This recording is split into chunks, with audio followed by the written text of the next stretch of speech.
Podcast. This is Paul Wilson. And Chris Emke. And you're listening to the Diesel Performance Podcast. This is a special interview-only episode. UCC Competitors 2021, man. We are so excited for this show. So much new blood. That's right. Well, and that's the thing, Chris, is a portion, like a smaller portion, it seems, this year than ever, are people we've never talked to. Yeah. And we're really excited to try to get every single competitor on the show before UCC happens. And the only way to do that is to do some of these special interview-only shows. Yeah. Well, I think it's really unique about, UCC and where our position is on this is when UCC first came out in 2017, it was the biggest shops, the biggest names. You're invited, come, let's do this. And then as years have progressed and COVID, right, has come into play, it has limited some of the competitors. It has taken some of the competitors who have won, like, the Levon Miller, right? And he's like, you know what, I've won, I'm out. I'm going to help some of my customers now compete in UCC. And it gives an opportunity for a new era of diesel enthusiasts to now jump on the big stage. That's right. So it's super exciting, as we're going through the roster, and it's like, okay, well, the Chris Pattersons of the world, we know them, right? We've dealt with them in the past, and it's awesome to now see them on the big stage. But then there's a lot of these new names where it's like, wow, I've never heard of this guy. And you go and flip through their Instagram handle, and they have cool trucks. They have something to say. They have something to show and something to prove. Yeah. So it makes our job really exciting to interview new talent and see, like, where do you expect to stack up? What the roster is in 2021 is going to be different in 2022. Yeah. So, these interviews are a lot of fun. Absolutely. And I think what's really cool about a show like today's show where we're doing an interview only is it's literally because there's so many that there's no way we could produce them all in time. We'd have to do 4 shows a week.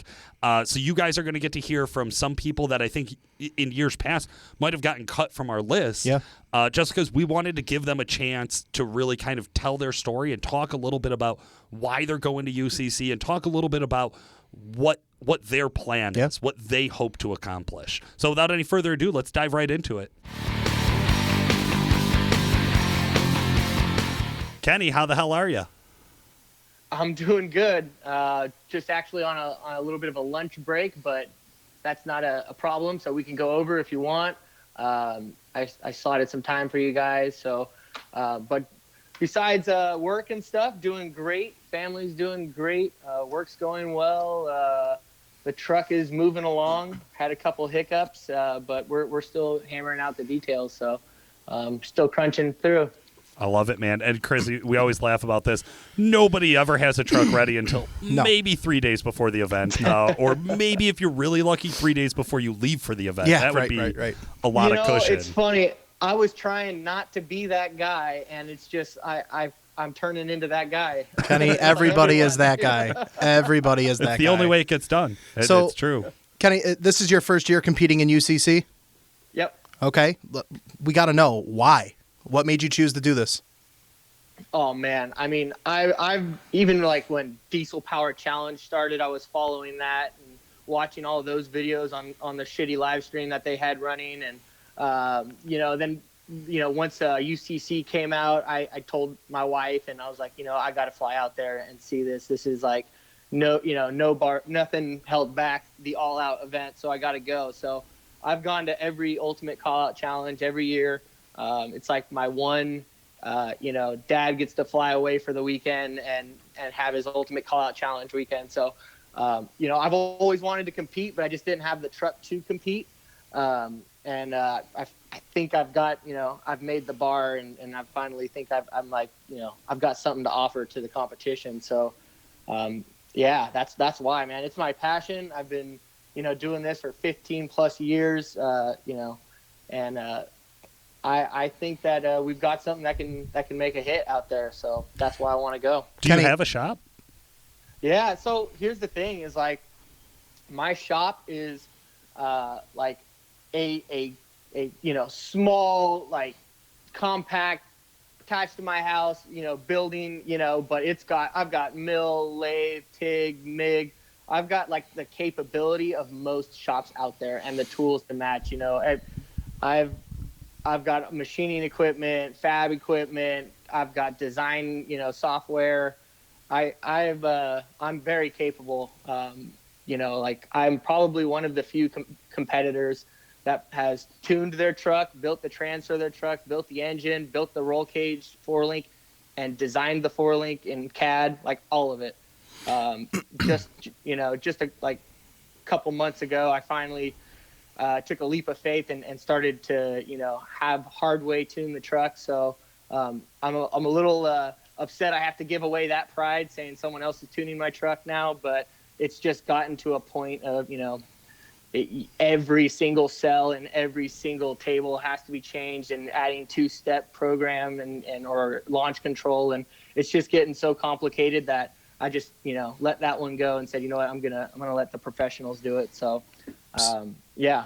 So one of the things I want to know before we dive into the truck itself, which we're dying to know about, as you said, you've gone to the prior UCC events. Have you gone as just a spectator? Have you gone as part of a team member for someone else competing? What does that look like? Just a spectator. Awesome. Yeah, just a spectator, and just walking around from competitor to competitor tent and just kind of checking it all out. Man, I envy you. I've been longing for the day to be able to do that, because that's like a work weekend for us. So that's super cool that you get to kind of take that in, and now you're going to be on the opposite end of that, competing and doing work that weekend. So what's the truck like? Tell me about what do you bring in to compete with, and what's that experience like? How long have you had it? That kind of thing. Yeah. So the truck I've had about probably 10 years. It's a 4-door short bed, so it started off as the family truck that just slowly spiraled out of control. 2006, so 48 RE, started out as a 5.9, and but now it's full fiberglass body. That's everything: the tilt forward hood, the 4 doors, the rear bed sides, 4-linked in the rear. Engines built solid Hamilton block.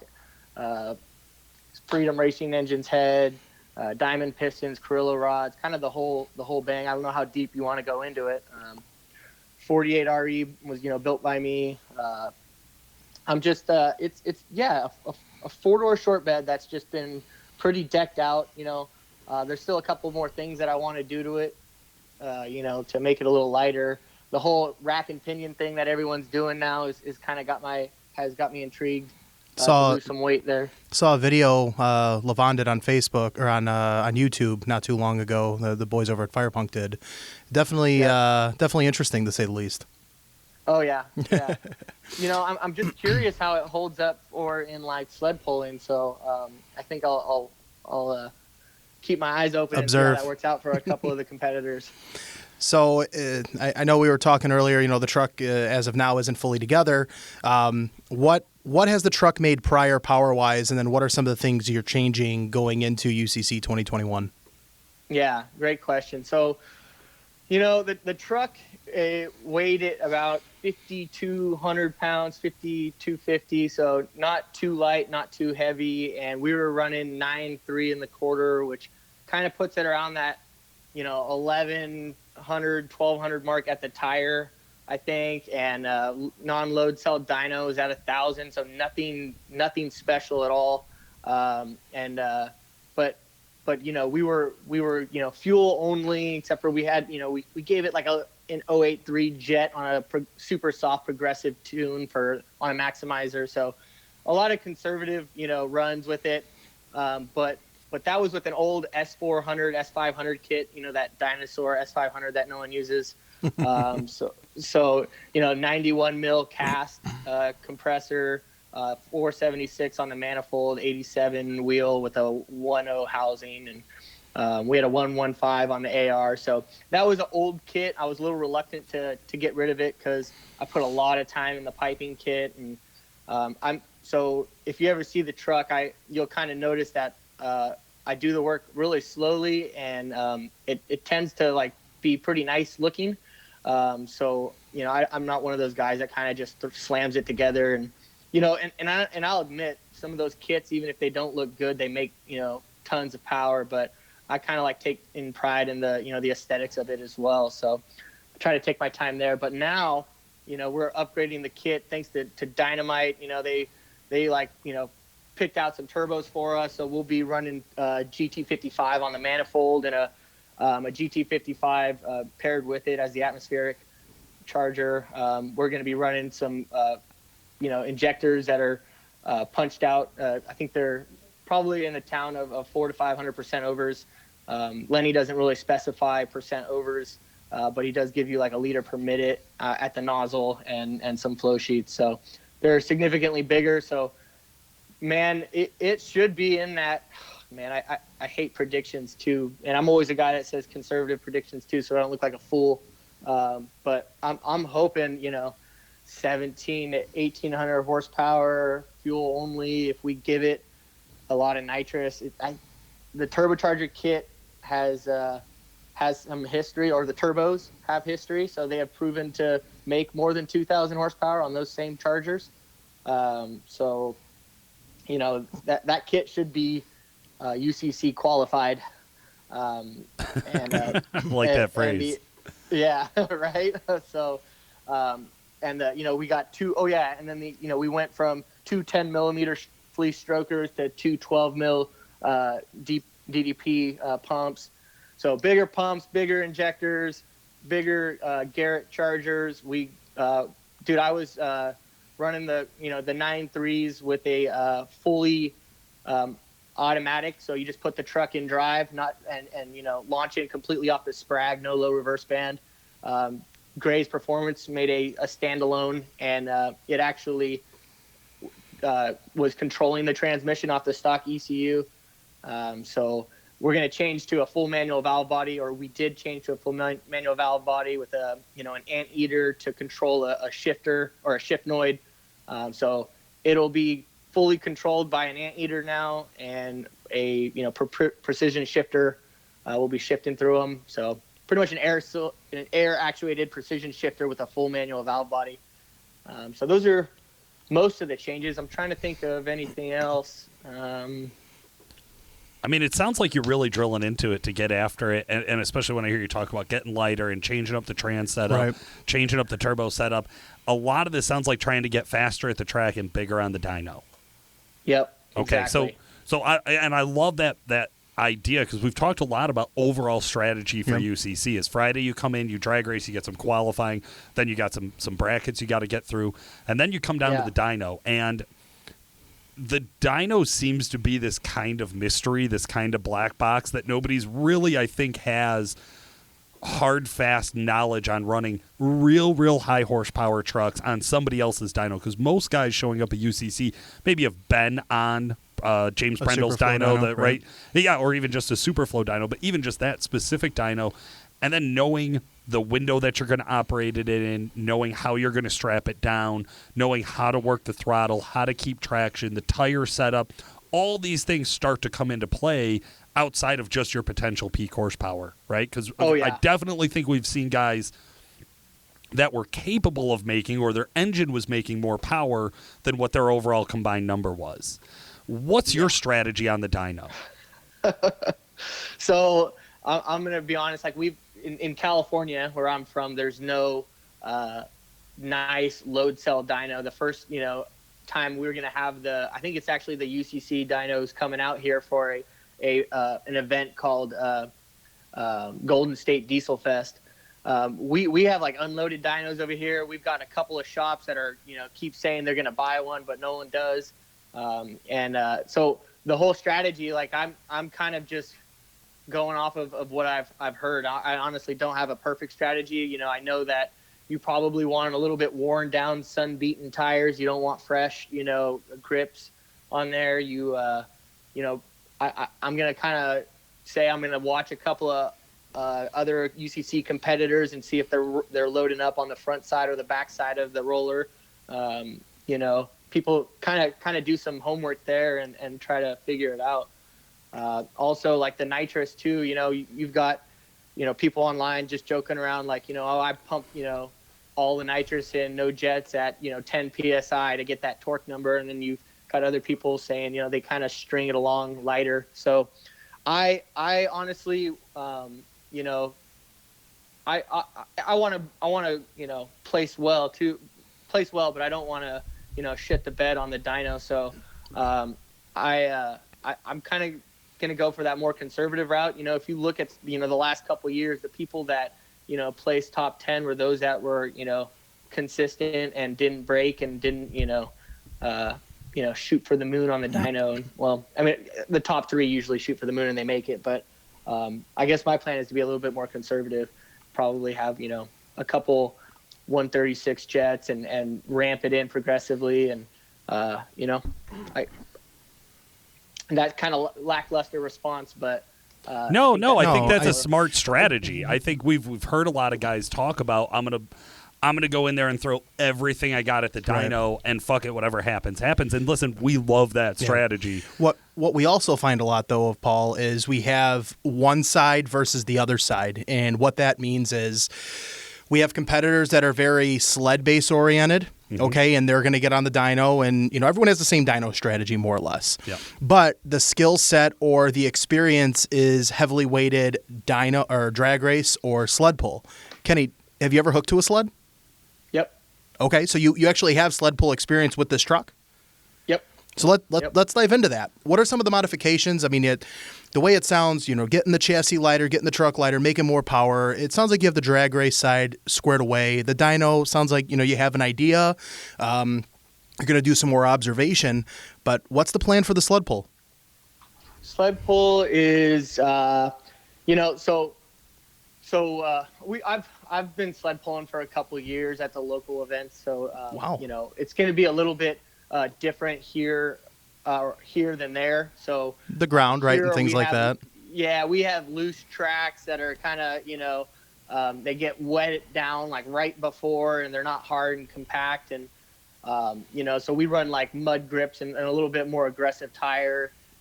It looks like, the guys in Indiana are kind of running more of the all-terrains. I'm going to be running, I don't know if you know what the Nito dirt grapplers or mud grapplers. Sorry, the mud grapplers. So an aggressive tire, but it's a smaller tire. It's a 33 1250.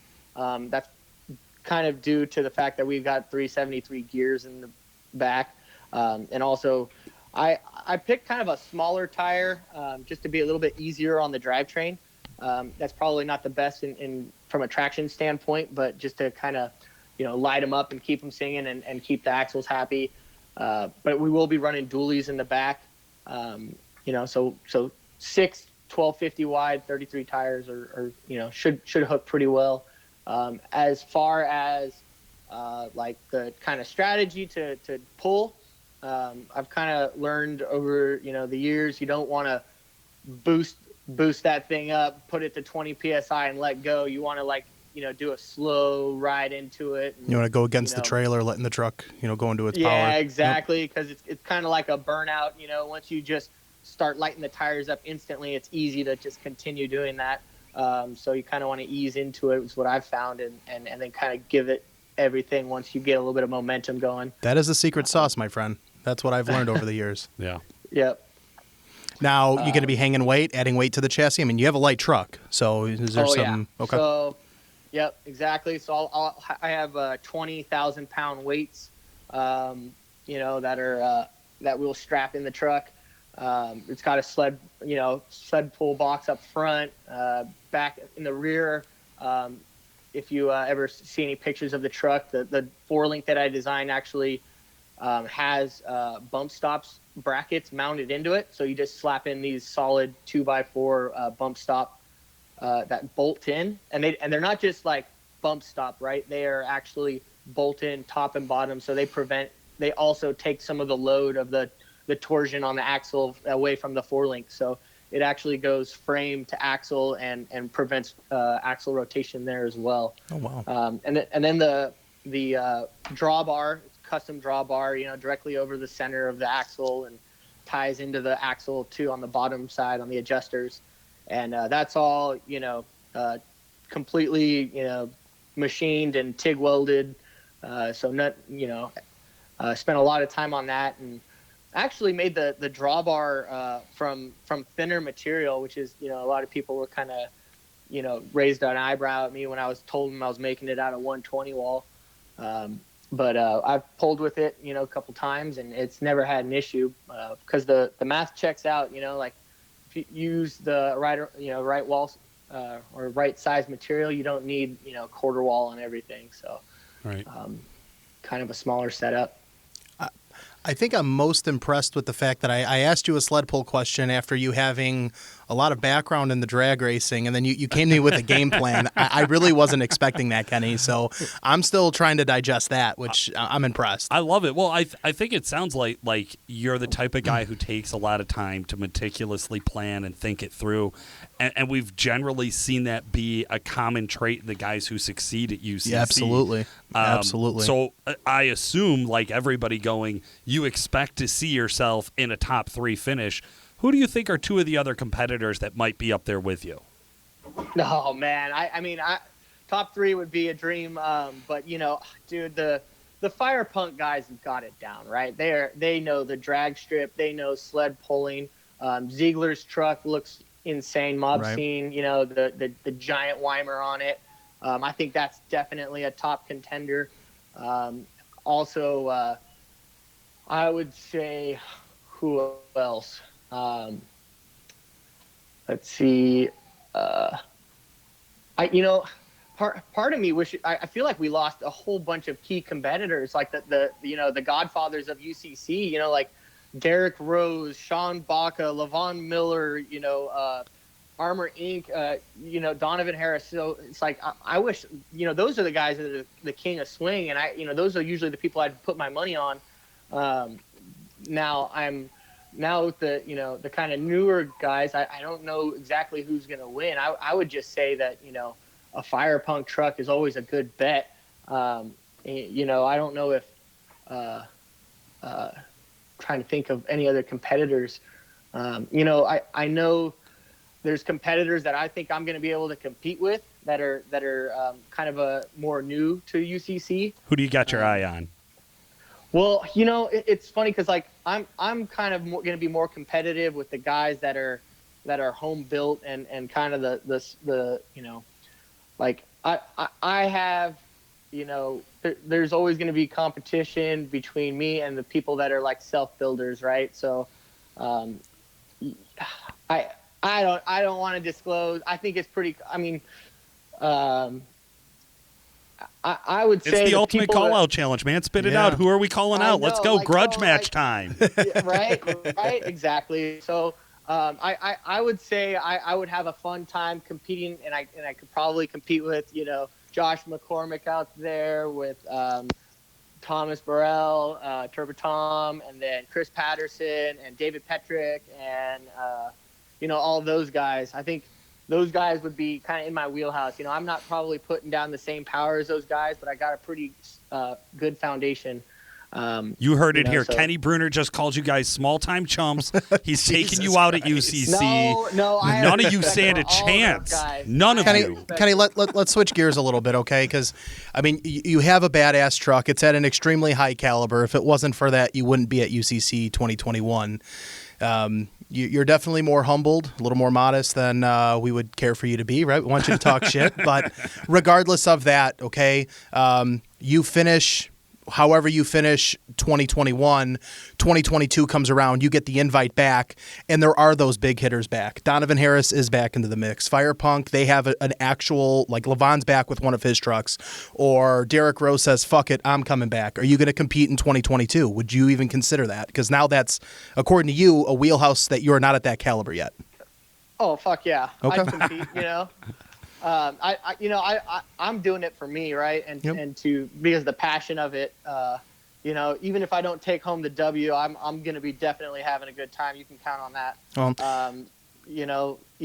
Even if the truck, the only time I would be pretty fucking bummed is if, I go out there and make a drag pass on the first day and, for whatever reason, the complete engine just blows apart. Right. That's the only time I would be kind of pissed off or upset. Well, the one thing I can tell you is you definitely, out of any competitor that we've interviewed, your strategy is at the caliber of what like a Levon or a Derek Rose would have been when we interviewed them years past. I think it's well worth going back and listening to how they sound before their it's like a deja vu type thing. So it is. That the fact that you have the drag racing experience, the fact that like I was waiting for you when I asked you about the dirt drag or the sled pulling, and you're like have you hooked? And you're like, yeah. I was waiting for you to say like, yeah, one time or yeah, Right. twice, not, yeah, the local fairs, locally, I've been hooking up, and then you start talking about the quality of the dirt and things like that. Like, you know your shit to a certain extent, which that makes us really excited as we watch this because we are spectators, right? Yeah. And this is what we do for a living and we enjoy this. So it's really nice, for us to see some fresh blood going into the UCC, going into 2021. And yeah, it is unfortunate that we don't see some of those big hitters, but at the same time, like those big hitters are getting a little older and it's time for, some fresh blood to come in and mix things up. And that's exactly what we're doing in 2021. I like it. Absolutely. Yeah, no, I agree. And I think, there's not going to be any shortage of talent there. That's for sure. I mean, all those guys that I mentioned too are have some pretty damn cool trucks as well. So, but yeah, I mean, I'm excited to go out there and shake things up and then kind of, show what I can do. I'm so excited That's for you, awesome. man. Anybody you want to give a shout out to? Yeah, I mean, I've got, huge shout out to my wife for putting up with all of this. That's probably, it's been harder on her than me probably, and the kids and, giving up times, go to the beach and missing out time with them. And then from a company standpoint, man, Dynamite Diesel Performance, just totally kick-ass turnaround times, helping me out, helping me with questions, bending over backwards for me. DPC converters doing the same. Been using their converters forever and never had an issue, but this year, we wanted to upgrade and use some bigger shafts, and the turnaround time was just insane. And then, Optilube, going to be using race fuel with them, and they, put me on a new oil plan, so specially formulated zinc additives and all that great stuff, getting real scientific with it, which I love. And then, some of the local shops I've been working with, CGT Diesel in Ukiah, helping me with, the transmission, overnighting me transmission parts. We burn up clutches. He's got it figured out. And trying to think, Allied Diesel helping me with any kind of like maintenance problems I've got going on. It's always good to lean on or pull on someone else's, ear and say, hey man, what do you think of this or that? Trying to think, my family, my brother, my dad, they've got their own racing, Bruner Racing, it's off-road racing. And, I went diesel and they've still, make time to help me out. They helped me pull my transmission just a couple nights ago to diagnose some issues. Yeah, that's most of the people I can think of. Yeah, we're excited, man. Absolutely. We're rooting for you, to say the least. Guys, make sure you go and check out Kenny Bruner. What's your social media handles? So Capital Diesel Performance on Instagram. That's the best place for everything. Awesome. There you go. You heard it here. Chris, I love doing these interviews. Yeah. These have been so much fun. Guys, I really hope you enjoyed these special interview-only episodes. Yeah. I mean, there's a lot of planning, right, on our end. I mean, from everything from the big stage of all the guys and the promoters at UCC to all of the competitors to all the sponsors to the DPI Expo, the whole 9 yards. And then you got these two guys, Paul and myself, just planning on cutting out time out of our day and what we do for a living to interview you guys. So, we hope you enjoy it, and we're going to keep them coming. Absolutely. For today, this has been Paul Wilson. And Chris Hemke. Thanks for listening. That is the secret sauce, my friend. That's what I've learned over the years.